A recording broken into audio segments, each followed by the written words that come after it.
Let's welcome the Basha of District 120 Toastmasters. Basically, I'm lazy. I always wanted to be a stand-up comedian. People, we are serious. So, Sridhar, jokes apart. Somehow there is a myth that you have to be serious, you have to be grumpy, Who is Sridhar at home? A legend or a poor husband? especially in an entrepreneur's journey. We tend to be very logical. Certain things which you maintain, which you do in your life, right? But what is your vision and what is your purpose in life? I know if you had probably one more week, you would have made a podcast instead of podcast and said, One word which describes Sridhar. Sridhar will go and tell the 10-year-old Sridhar. A great introduction is not just about naming someone, it's about creating an identity. While many of us strive to become an identity, only a few of us can master the art of becoming a brand. Today is special. You know why?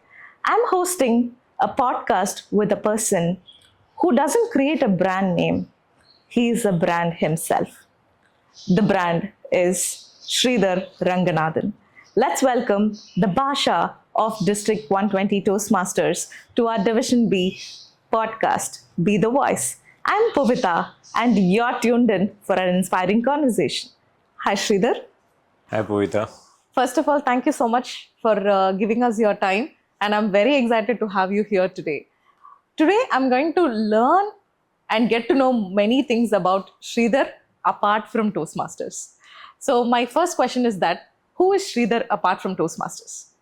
So, first of all, I want to thank you for having me here, and I want to thank Sridevi also for having me part of this podcast. I know I've been chasing me for a while, and I've been dodging that I'm traveling and all that. I know if you had probably one more week, you would have made a podcast instead of podcast and said, "No, I don't want you." And I was curious when I saw the other people who have been part of this podcast and why me. And I asked Sridevi also, and she told me saying that we want to have variety, some good people and not so good people also. And I know that's why I'm here. So thanks for having me. Apart from Toastmasters, of course, I'm a part of Toastmasters. That's where I've been associated all the time now. If you're asking, apart from Toastmasters, 54-year-old, 5 feet 10 inches, salt and pepper, 78 kgs, enjoying life, celebrating everything of what's been happening, and blissfully living. Great, sir.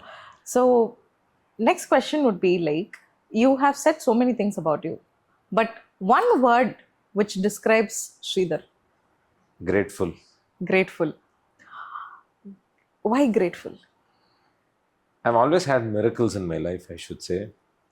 I'm grateful for everything that God has given me, whether it's people, my success, my career, everything has come as miracles in my life. And I've got far more than what I even dreamt of, what I even thought that I will achieve in my life. And many people have come in my life who have helped me to reach where I've reached. Every aspect of my life has been a wow or a wonder, I should say. So for that, I'm grateful. Great. So, one thing when you spoke, you said one thing which is salt and pepper. I'm so excited to ask you my next question because when I see one gray hair of mine coming out, I feel like, oh, I'm getting old. Even when I'm in my early 30s, but still I feel bad on seeing my grays coming out. How do you manage this salt and pepper and what is the miracle behind it? Basically, I'm lazy, I should say. I remember one of my friends, when he started coloring hair, every week he will stand in front of the mirror and keep looking for which hair is not black. So he has to pluck that out or he has to go and color that. I thought I don't have time for all that. So I just let it become gray a little bit. How much ever my hairstylist tried, for almost 10-15 years, he kept trying to convince me. And I know if I fall for it once, then I will fall for it forever. So luckily for me and unfortunately for him, I never got converted. And then people started calling this as a very distinct feature of mine. Of course, now there's more salt than pepper, I should say now. But still, that has become my identity. So I thought let me better have that. as I it have is. heard about your humor, but I'm so happy witnessing it for the very first time. That on my podcast, I'm so happy having you. And a few words about your family. God packaged a great, what to say, customized set of people for me, and He handpicked, I think, the best of people who are to be created, who were actually created before, and then sent them to me. So I have wonderful parents, and I had a sister, a great brother, a lovely wife, and two children. The older son is my strength, I should say, and the younger one is my weakness. So it's a phenomenal journey for me with my family. The best gift that I've ever got in my life, I should say. Great. I'd like to hear more about your professional version of Sridhar as well. So, people, we are serious. So, Sridhar, jokes apart. Let's talk more about jokes apart. How did you get this name and tagline from, and what is the theme behind jokes apart? My partner Jen is responsible in getting this name called Jokes Apart. He proposed, and I found the name to be good. I immediately said okay. And then the first thing that we did was to find a website called jokesapart.com. It was available. And Jayan told me it cost 1.75 lakhs. And because he was paying that day, I said okay immediately. But jokes apart, I always wanted to be a stand-up comedian. And the conventional stand-up comedy somehow is more diverse, right? It actually has a combination of something below the belt, above the belt, and all that also. Somehow I wanted to find ways to perform in a corporate situation, a stand-up comedy. I did try that as well on a few occasions. Then when I became the managing director, when I started being humorous, people connected with me better. Then I thought, why should not I spread this to many other people as well? And then my intention was to actually start a CEO stand-up, a stand-up comedy club for CEOs. And that was my thought. But then if you're going and doing that, many people may not immediately come forward. Then I approached Jen, and we met on a Sunday morning, and Monday morning the company Jokes Apart was formed on the 5th of September 2023. And he and I thought this is a big gap that is available. While leaders are extremely successful, somehow there is a myth that you have to be serious, you have to be grumpy. Of course, you have to be serious, you have to be grumpy. You don't need to be grumpy. So you can enjoy, you can be humorous, you can be creative and witty. Exactly. And how can you still make the business or your journey successful or impactful? I always found that the connect was much better when I was humorous and when I was creative with people. And I've always tried something very different, and it worked. And Jayan also comes from the same school of thought. And whenever he comes on stage, people start laughing at him, Okay. with him, for him. So it is a great combination. I still learn a lot from him. He's another great God's gift to me, I should say. So I agree with one point, as you said, leaders need not be grumpy every time. It's all about how they make the environment so beautiful, and people will start enjoying what they do. And apart from that, I could see one statement from what you had said is you started being humorous. I was thinking you were born humorous. So is there any moment that you started being humorous? I wanted to be humorous, I should say. From there, I evolved becoming humorous. That happens over many attempts. It doesn't happen so easily. Like how public speaking is when Toastmaster that we teach. Even humorous is an aspect of speaking which actually helps you connect better. So how an inspiration talk helps you connect, or at least we think that it helps us connect better. Humor also in one particular way helps us connect better. Now, the biggest difference is people ask me, how can I be successful as a humorous speaker? I ask them, when you try inspirational speeches, you don't ask this question. You always assume that you're inspired, right? But it may not be true. Correct. We don't validate, we don't judge ourselves when we give inspirational speeches. Correct. Same way when we try humorous speeches, when we try attempting to be humorous, initial stages it may not work really well because it has a pattern. You need to have the setting right, you need to build that suspense, you need to suddenly have that spontaneity, but all that will happen. over a period of time. I'm still in probably LKG, UKG, I feel. There's a long way to go. We are not born. Then, if Sridhar is in kgs. You're well past. With this itself, you've gone ahead of me, I should say. Oh, sorry. Good. So, I want to probe more about your entrepreneurship journey. So, me being an entrepreneur, I'm so much interested in those aspects. So, people generally will have a myth stating when you're an entrepreneur, you will not spend more time with your family and you will dedicate all your life for your travel, your business, and all of it. Business meetings are our become our sole coffee and tea every day, right? So how do you see that? Is it really a myth, or you feel this can be changed? Yeah, I think definitely a myth, because even before becoming an entrepreneur, I never spent time with my family. So that way, it is not exclusive for entrepreneurs, I feel. But jokes apart, again, time management is more not managing time, managing ourselves. And I don't really worry about spending time with family in a particular fashion. If that's priority, then I spend time with that. Mm. And if work is priority, I spend time with work. So that way, you manage as and when, as per the requirement that comes up.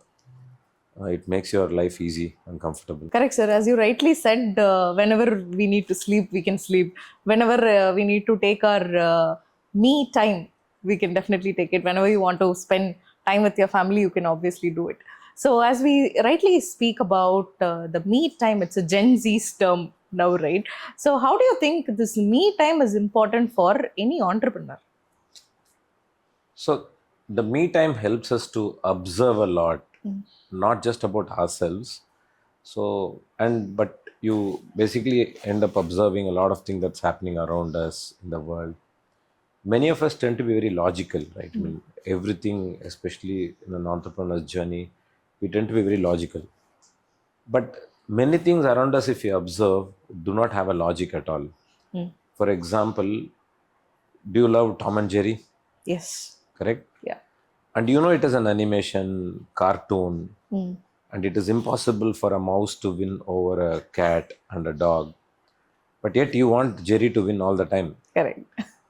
And whether it is a 1-year-old child or a 90-year-old person, they all watch it with that kind of a happiness. Correct? Correct. And even if you're watching it for the second time, you watch with the same excitement. Correct. Exactly. We know that it's a cartoon, it is impossible. There's no logic in that. Correct. But you still engage yourself and celebrate watching Tom and Jerry.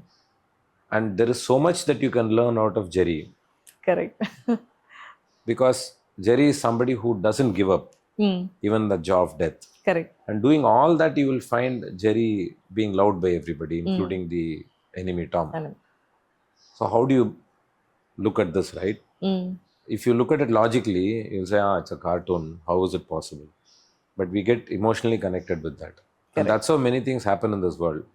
So I use my me time to observe all what is happening. If I read something, I'll find out how is it different. So how can we actually approach these not so logical stuff and see how we can take advantage out of it, or how do we communicate or connect with people? How do we position all those things? Okay. As we rightly talked about this logical and emotional balance for any entrepreneur, right? So, how do you think this emotional well being will affect an entrepreneur if we do not have the emotional stability there? It is important because most of the time you take decisions, right? Decisions. If there is you don't have adequate emotional well-being quotient, if I have to call it that way, then you are likely to take decisions which could go wrong. Even if you're taking a wrong decision, you should have that emotional balance to take it, accept it easily, and then see, okay, what next? Correct. So some decisions are, especially in decision making, especially with regard to business, spending money, people, in all these areas, the emotional well-being is very important. And with that strength, with that mental health that you have, you'd be able to relate with people much better, I feel. When you are in love with yourself, when you know that you are strong, when you operate from a position of strength, Correct. you'd be able to approach anything and anyone with that kind of a strength, I feel. Correct. Exactly, Sridhar. So, my next question is, when you spoke about your emotional stability, is there any hobby of yours which is helping you to maintain that emotional stability? Yeah, so I should say I'm thankful to my guru Mathria for introducing me to certain practices, including awareness about how we can respond to certain emotional situations, and then certain, I wouldn't call rituals, certain processes, I should say, Okay. which including meditation, Nice. all those things help us to focus on those things and see how you can gain emotional maturity. Great. Okay. So, I also know that you are a very good badminton player. So, give us some light about your badminton journey. How did you start doing it? So my current love is badminton, I should say. I've tried my hands in many sports. I started with cricket and I still love cricket. And then I do running, quite a lot of things actually. I strongly believe in this philosophy. If you fail, if you attempt on one thing and fail 1000 times, you become Edison. If you fail on 1000 things and still continue to keep persisting, then you become a special edition. So Correct. that's how it is. I keep Plus a trying many limited things. edition. I keep trying many things, and now badminton I enjoy a lot. I play at least 5 days a week, a couple of hours I play. I it's a phenomenal game, I should say. I should get to know. Even I started badminton, but couple of days I went, and later my health, my body didn't allow me to go, But so I I forgot the love route. badminton. If somebody calls me badminton, I leave everything and go. Great, sir. I should get some tips from you. And my next thing is, so you have certain things which you maintain, which you do in your life, right? But what is your vision and what is your purpose in life? Purpose, as I told you, I have been a beneficiary of mentoring or coaching or guidance in life. There are so many people who have touched me, who have helped me, and who have made me reach where I have reached, because I by myself wouldn't have reached where I have come. There's so many people who have helped me. I'm now thinking, how can I be that mentor, coach, or guide to many other people and see how it can exponentially reach. Correct. Thereby, many people can enjoy the benefit of what this world offers, the universe offers, like what I've got. That's what I feel. So, by myself, I wouldn't have reached where I've reached. So, similarly, if I'm able to aid somebody's growth and if they can reach, I'll be very happy. That's what is my vision. It could be a company, it could be an individual, that way. Okay, my next thing is, this is based on my interest area. I'm asking you this question. More than me talking, like on the mic, cooking in the kitchen, taking care of my husband and my son. One thing which I regularly, frequently I do is I stand in front of the mirror for nothing. When you stand in front of the mirror, what comes in your mind? What do you think? I don't spend too much of my time in front of the mirror. And if I stand on the mirror, I will let the image to understand from me. I would like the image to get motivated from me, and that is how I see it. So Okay. when it gets motivated, it speaks a lot of positive things, and I derive happiness out of it as well. Nice. So I should say I see a better version of me in the mirror. Great. Okay. Mirrors happiness, this is called. Okay. So, one tip in which you like to give it to all the entrepreneurs, the young entrepreneurs, I would say. The story is extremely important, irrespective of the solution or the product that you make. How you build the story, Correct. that is extremely important. The story sells than the product. If you're able to build the best narrative for the product or the solution that you have, you can do wonders. I'm going to take a session from you how to build a story, because I deeply understand this emotion, feelings, the connect or the bond is what you sell it more than your product. Absolutely. Great. So I think it's time to talk a little about Toastmasters and your journey. As Sridhar is already celebrating, I think he would have crossed his silver jubilee, 25 plus stages, right? How do you feel? And what is your purpose in Toastmasters and why did you join? I always say that neither at home nor at office people listen to me. So I joined Okay. Toastmaster. Toastmaster is a place where people listen to everything that you speak. I still remember in my first meeting, I was called as a table topic speaker. I spoke for 45 seconds or so in that good afternoon and thank you occupied quite a lot of that. And then I blabbered something. And then there was this evaluator who actually evaluated the Hmm. table Table topics. topics. And he evaluated for almost 2 minutes Okay. of my 45-second speech. And he spoke a lot of good things about me, that you were great, you came up, you were so confident, you were brave, and all that. Then he said, I'll give one suggestion. Next time, speak something related to the topic, he said. Okay. So I like that appreciation. Uh-huh. And then also, if you notice in Toastmasters, you're not a subject matter expert. You've not invited me because you know that I am in the healthcare industry and all that. Many people don't even know what I'm doing.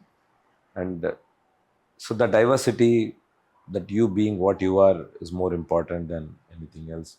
There's no fear of failure. You can, and that's why you see in Toastmasters, especially in icebreaker speech, people are ruthlessly honest. I'm a rowdy, I'm Yeah. useless, I failed. And you can never go and tell that in a corporate life, Correct. right? Because the interviewer will not take you. Correct. Or even if you're selected, the manager will start suspecting you. Yeah. So you cannot be so brutally honest. Whereas in Toastmaster, you don't care. Correct. And for that also somebody will come and tell, great, I've never seen anybody so honest. So you get appreciation for everything in Toastmasters. That's one place. I think maybe because of that. And I always fell in love with that small ribbon, no? Because especially in my life, I never had an opportunity to touch certificates and all that. When somebody gave a ribbon, I felt very happy. Great. Okay. So I have hundreds of ribbons with me now. Great. When was it, sir? Which year was your first table topic that you did? I mean, I'm 20 years into the fraternity now, Toastmasters. So it should be around 2005 somewhere. 2005, 6. Great. So you spoke about the evaluations which has been given to you by the evaluator, right? So you would have had a set of things that Sridhar is about, right? So when you heard a lot of new things about Sridhar which you do not know, how did you feel?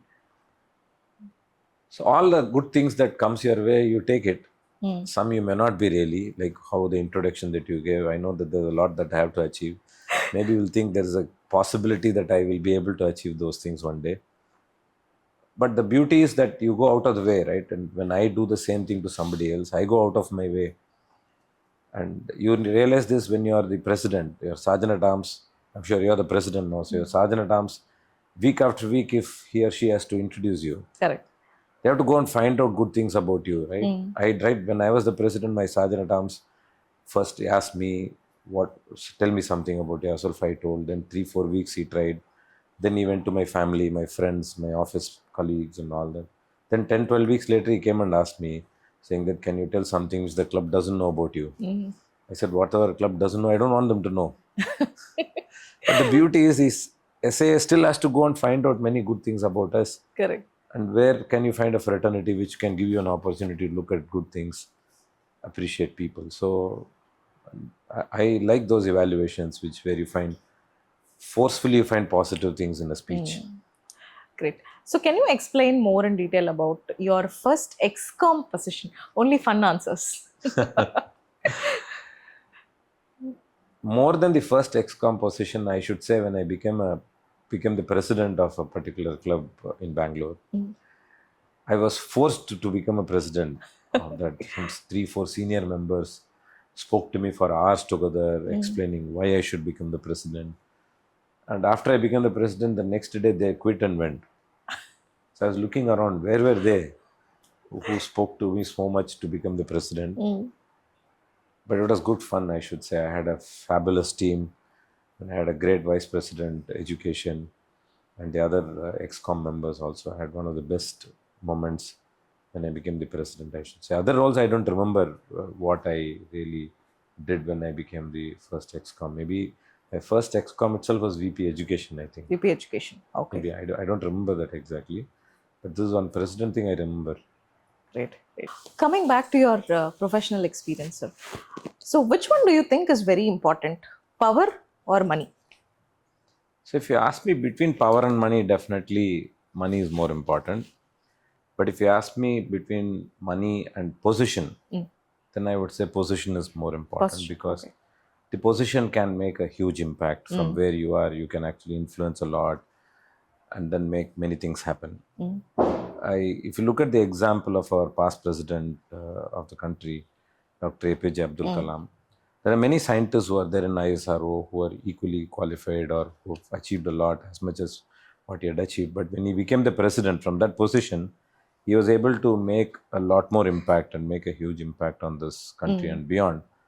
So I still feel that it is important that you have a good position, and money will automatically follow, I feel, Follow if you. you're in a good position. Great. Okay. So when you started your business, something or any instance or any experience that you gained out of it, you primarily thought it is a cakewalk, but you had failed miserably, or that incident would have given you a greater learning. So can you deep dive on it? See, nothing is cakewalk, and it is always a myth that it only happens in your own business. I'm sure, since I've been in the corporate for almost 3 decades, you have equal amount of challenges there. One good thing which probably helped me was when I was in the corporate, I felt or I worked as if I'm an entrepreneur. Okay. Right, so that ownership was extremely important.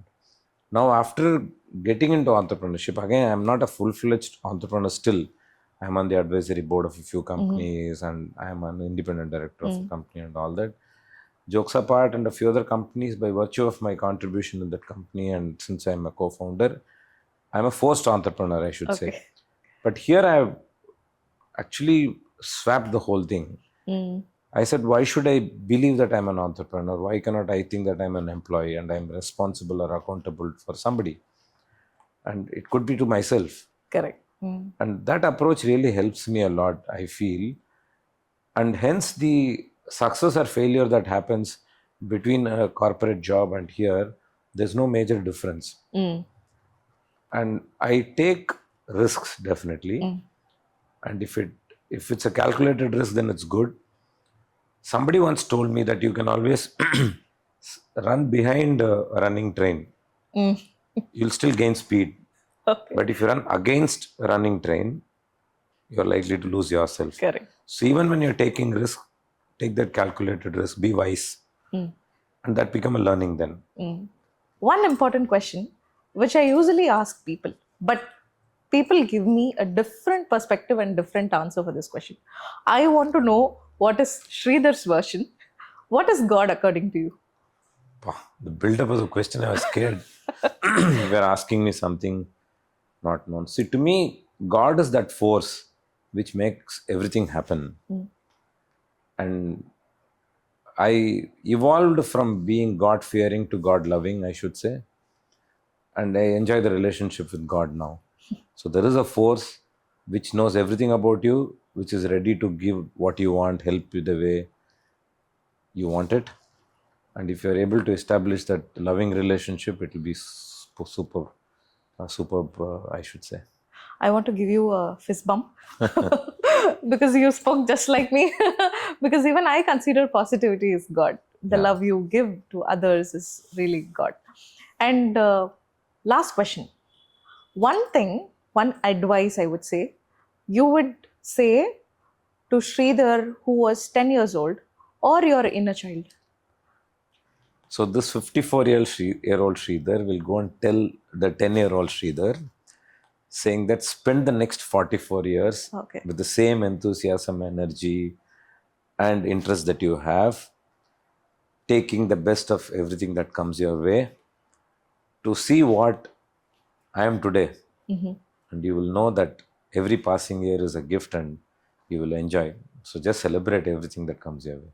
That's great. Celebration that always matters. Enjoy every moment. And I have a quick rapid fire for you. Are you ready? Yeah. Who is Sridhar at home? A legend or a poor husband? Husband, not a poor one. Okay. Early morning meetings or late night speech preparations? Early morning, always. Early morning meetings. You want to be a Toastmasters timer or a wife's reminder, especially when your wife asks you to take care of the cooker at the stove? Toastmaster timer always. Timer, that's better. Prepared speeches or table topics? Prepared speeches. Prepared speeches. Who is the best speaker at home, you or your wife? See, Toastmasters has taught me that you should not compare you with somebody else. So I'm my own speaker. I mean, I'm better than what I was yesterday, I should say, and she's better than what she is. Only thing is, I'm a speaker of one variety, and she speaks all. She makes us prepare table topics, evaluation, judging everything together. So both of you are a better speaker. Great. Home decisions. Apology first or explanation first? Silence. Silence. Okay. Still, I take that option. That's a good answer. One skill that connects all your major roles, you being an entrepreneur, a Toastmaster, a public speaker, and a responsible husband. One word which determines you. Good Or listener. one skill that connects you. Being a good listener. Good listener. Okay. Advice you ignore but give others. Adequate sleep. Okay. Biggest myth about entrepreneurs? We tend to think that we are very obsessed sometimes with what we create. We should actually give what is important to the market or to the society, rather than getting obsessed with what we have. Okay. So if you're able to fine tune it to what the market requirements or the audience require, like how we do it in speeches, then it'll be better, rather than we thinking that what we have created is the best. Okay. That's a myth, I should So, say. get the requirement, talk accordingly. Yeah. Okay. First income or first failure? Which taught you more? See, first income was a celebratory experience, so that we had different learning. And the first failure is not a good thing to have. So that would have taught me to become more matured and become better. So both are, I can't forget both of these actually. Okay. So it's Both are it's a equivalently two important. dimensions of two sides of the same coin, I should say. Great. It's a true and tremendous journey that you had so far, sir. And thank you so much for your time. So I feel it's a great pleasure having you here. And I got to know from a lot of Toastmasters that your humor was tremendous. But witnessing it for the very first time is, I'm truly happy. And thank you for having you here and amidst of your busy schedule and everything. Thank you so much for spending your time and effort here, sir. Thank you to you as well, Puvita, and it really was a great experience, I should say. And I know you're a good Toastmaster, and that's why you call me humorous. And if you call this humorous as this humorous, I really know that you're a good Toastmaster. You've learned a lot in the shortest time. Amazing job, I should say. I want to thank Sridevi also for taking this initiative as a Division B director and spreading this, taking a lot of the existing Toastmasters to the world. Once again, a big thanks to you, sir. And thank you so much, everyone, whoever is watching this podcast. And I also thank Division B's podcast, Be the Voice. Take care. Thank you. Thank you.